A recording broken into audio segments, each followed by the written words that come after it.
General Thorn of the Valkan Empire studied the battlefield reports with growing unease.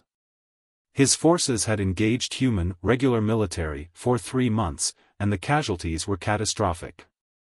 These humans fought with discipline, coordination, and a ruthlessness that shocked the galaxy.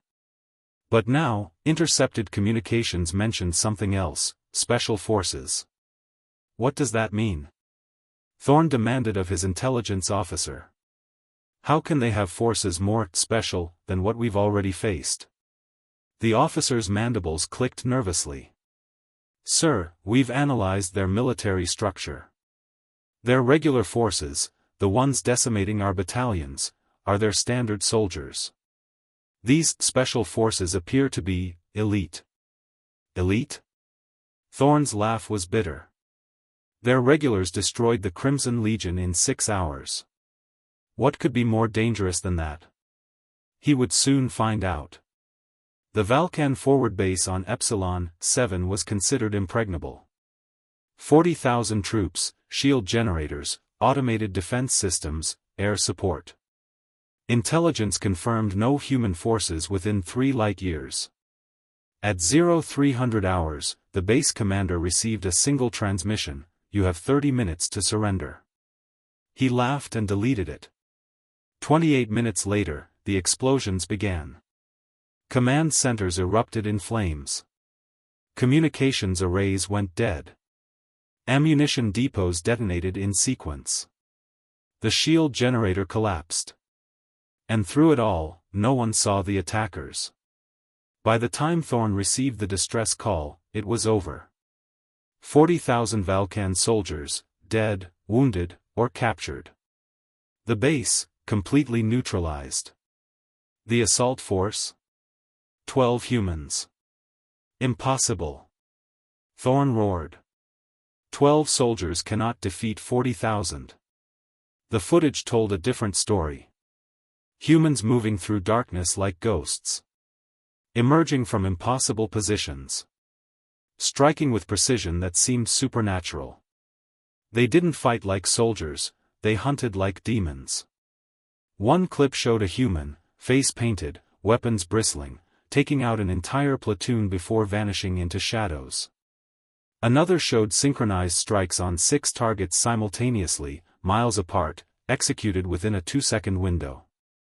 Thorn's blood ran cold when he read their designation: Navy SEALs. His intelligence officer pulled up more data.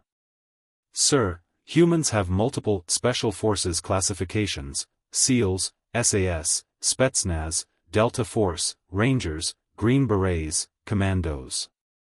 Each one is trained for years in specialized warfare techniques we've never encountered. What's the difference between them and regular forces? Regular human soldiers receive 6 months to 2 years of training. Special forces undergo 4 to 7 years of continuous training in extreme conditions. They're tested beyond normal physical limits. Many don't survive the selection process. Thorn stared at the screen. They train soldiers so brutally that some die, just to determine who's worthy? Yes, sir. And those who survive become what humans call the tip of the spear. They're sent on missions regular forces can't accomplish. Hostage rescue in hostile territory. Assassination of high-value targets. Infiltration of secure facilities. Operations behind enemy lines with no support. The officer pulled up human history files. They've had these units for centuries. During their tribal periods, they had ninjas and assassins. In their world wars, they had commandos and raiders. They've spent their entire existence perfecting the art of sending small groups to accomplish impossible tasks. Thorn watched footage of human special forces training. They jumped from aircraft at night. They swam through freezing waters. They scaled cliffs, navigated jungles, survived deserts. They trained in every environment, every condition, every possible scenario. Sir, the officer said quietly, there's something else. When regular human forces engage, they follow rules of warfare, international laws, and ethical guidelines. Special forces operate with fewer restrictions. They're authorized to use methods the regular military considers too extreme. Too extreme? Thorne echoed. I've seen their regulars. What could be more extreme? The answer came 3 days later when his flagship was infiltrated. Thorne was in his quarters when the door opened. A human stood there, no armor, minimal weapons, face calm. General Thorne.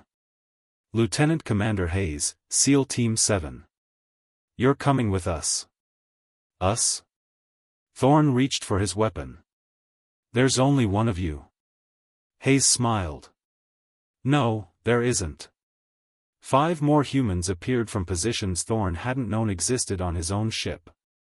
They'd been there the entire time, invisible, waiting. Your crew is secured, Hayes said. No casualties, we were told to be gentle. But understand something, General. Your forces have been fighting human regulars and doing poorly. You attacked a forward base, and you met just 12 of our special operators. We have thousands more. He leaned closer. If this war continues, we'll stop sending regulars. We'll send us. And you'll discover why even humans fear their own special forces. Thorne was returned to Vulcan space the next day with a peace treaty. The war ended immediately. The galaxy learned a terrifying lesson: humanity's regular military was already overwhelming. Their elite forces were something else entirely.